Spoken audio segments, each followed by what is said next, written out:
Olá, boa noite a todos. Estou aqui para apresentar o trabalho de Introdução à Sociologia sobre fascismo, populismo e autoritarismo. Meu nome é Rômulo, né?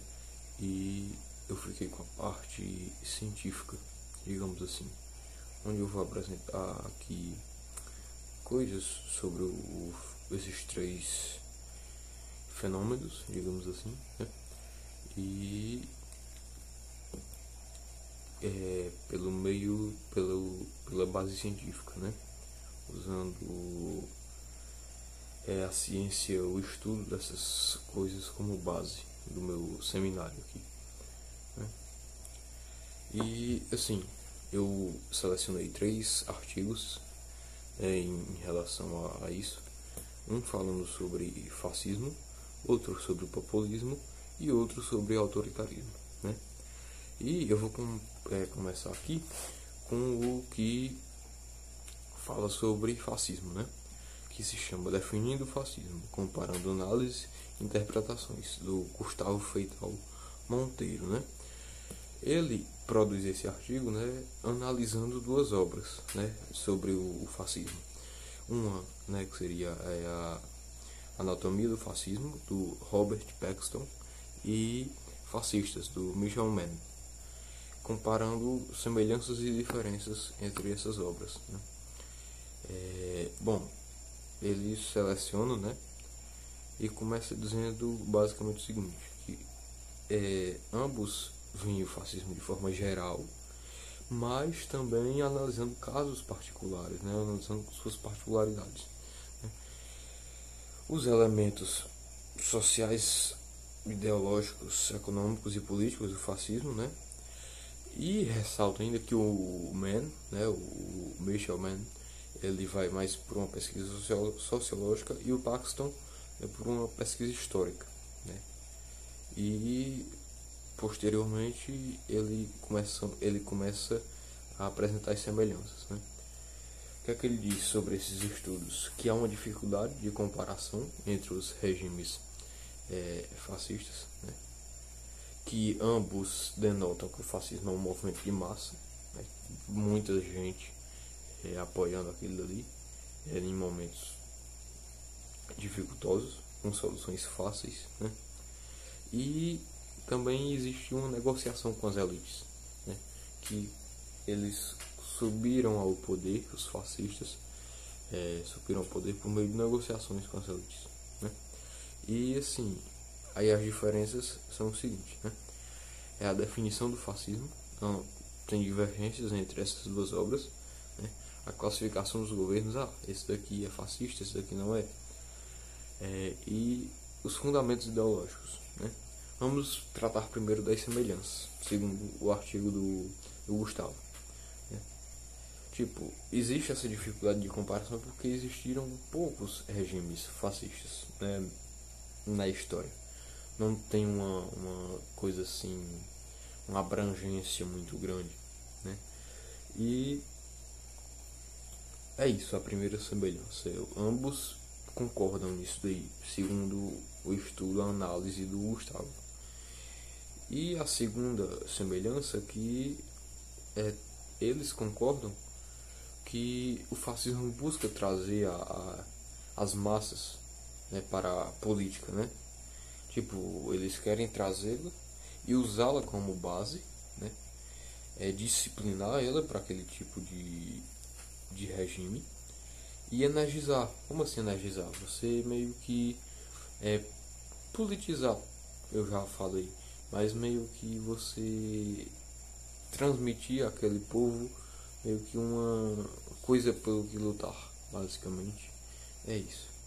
E a terceira, né, que esses grupos fascistas chegam ao poder por uma tentativa das elites, né, elites conservadoras, diga-se de passagem, de manter o poder, né? Porque assim, o que é que os conservadores pensariam,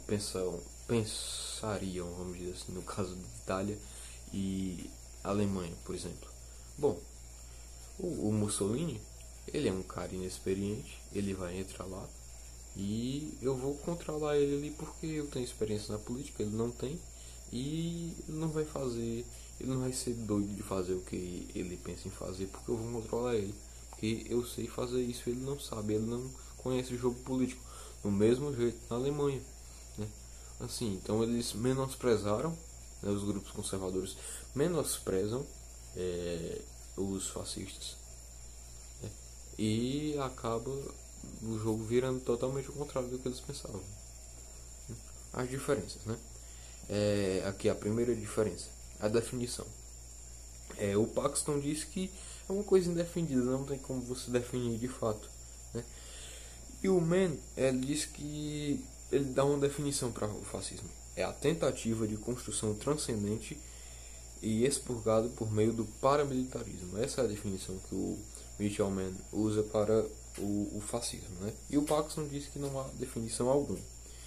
Já a segunda diferença, né, que o Paxton ele diz que só italianos e alemães, italianos fascistas e alemães nazistas, podem ser considerados regimes de fato fascistas.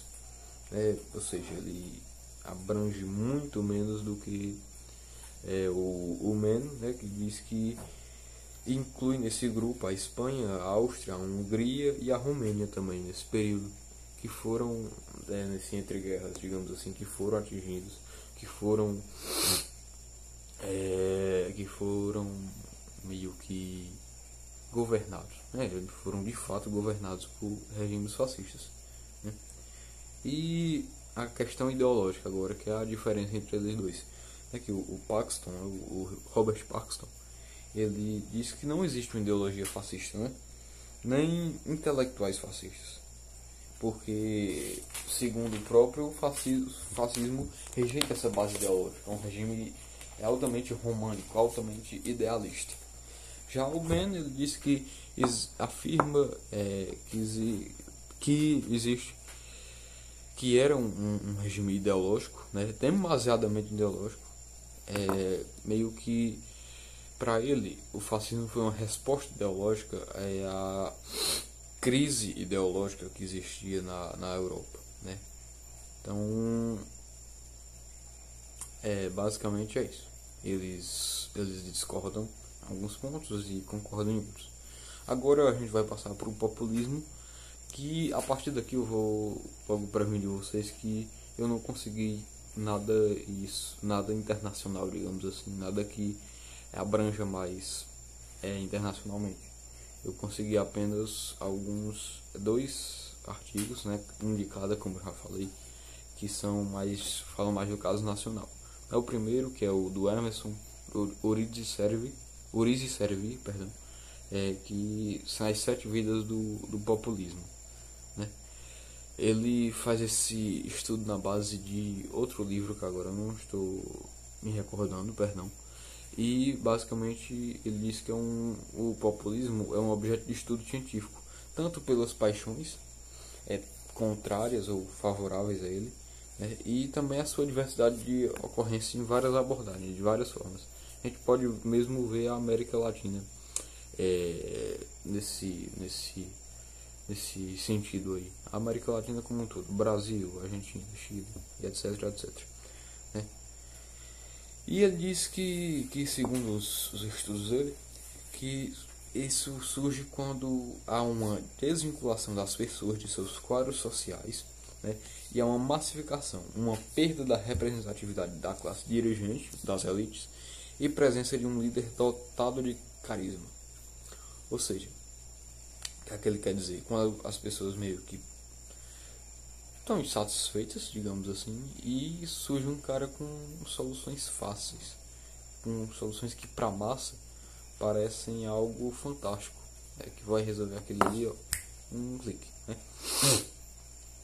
E assim, ele fala também que o populismo passa para a história mais ou menos como isso que eu disse aqui, acabei de dizer aqui, né? Que como algo negativo, algo que mesmo de denegrir a imagem de quem usa desse método no processo eleitoral, porque hoje se você dizer, fulano é populista, você está xingando ele, né, para o nosso entendimento, né? Mas ele fala que lá no século XX isso era um elogio, era o político que se aproximava das pessoas, né? que entendia as pessoas, que dialogava com as pessoas, né?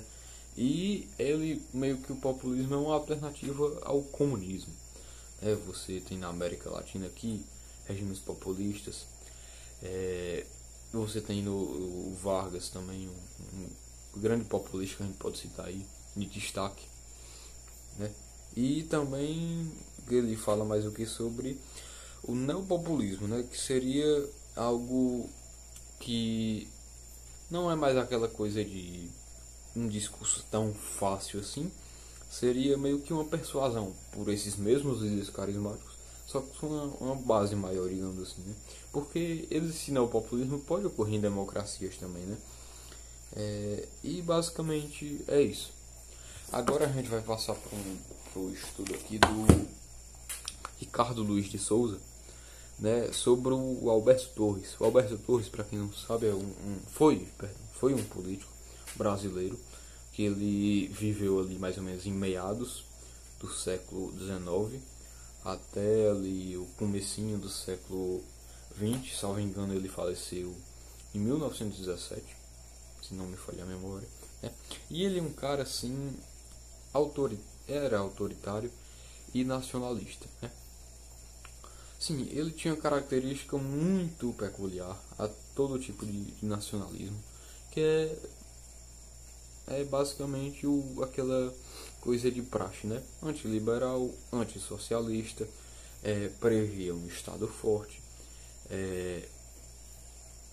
tinha uma desilusão assim com a democracia, não acreditava na democracia, né? Ele, inclusive, segundo o Ricardo Luiz de Souza, o Alberto Torres, ele meio que não queria eleições, né? Ele queria meio que as relações de poderes de pessoas conseguindo cargos seria meio que uma aproximação, uma relação meio que amigável entre os órgãos de poder, né? Então assim, ele queria substituir a mão invisível que os liberais pregam por uma construção de uma base autoritária, com um Estado meio que paternalista, digamos assim, né? E você pega ali o Estado ajudando ali, assistenciando as pessoas, basicamente. Bom, o que ele cita mais aqui é o Estado como um meio de criar uma nação brasileira, né? De meio que ir moldando mesmo porque a gente, segundo ele, a gente não tem essa capacidade de ser liberal, a gente não pode se dar o luxo de ser liberal, né? Porque a gente não tem essa construção de nacionalidade. Bom, é um fundamento fundamentado em muito positivismo, perdão, a bateria está descarregando, muito positivismo, o Estado mesmo regendo as coisas, né? E ele foi criticado com seu conteúdo autoritário, né? Sempre vai existir críticas a qualquer coisa, e ele é muito otimista com o futuro, com o povo brasileiro também, e crítico ao passado, né?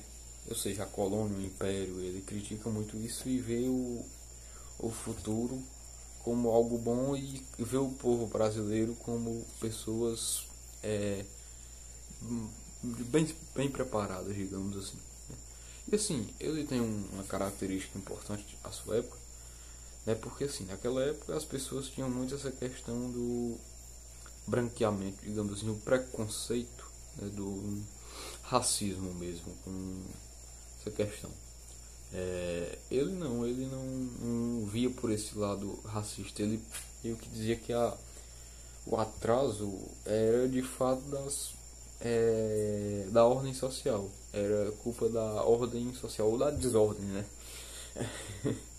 Que assim, você tinha lá pessoas passando fome, você tinha um desgaste muito grande, desemprego, e por isso que essas pessoas eram mais atrasadas, e não por causa do não branqueamento, como se pregava muito na época. Bom, basicamente o meu trabalho é este. E o meu questionamento para a turma vai ser o seguinte: cada um vai fazer um, né? E assim, eu queria saber de vocês como vocês acham que se relacionam e se relacionam ou não esses três fenômenos, digamos assim. Quais seriam a relação ou quais não seriam as relações? Se existe ou não, tal. Esse é meu questionamento. É isto. Muitíssimo obrigado pela atenção.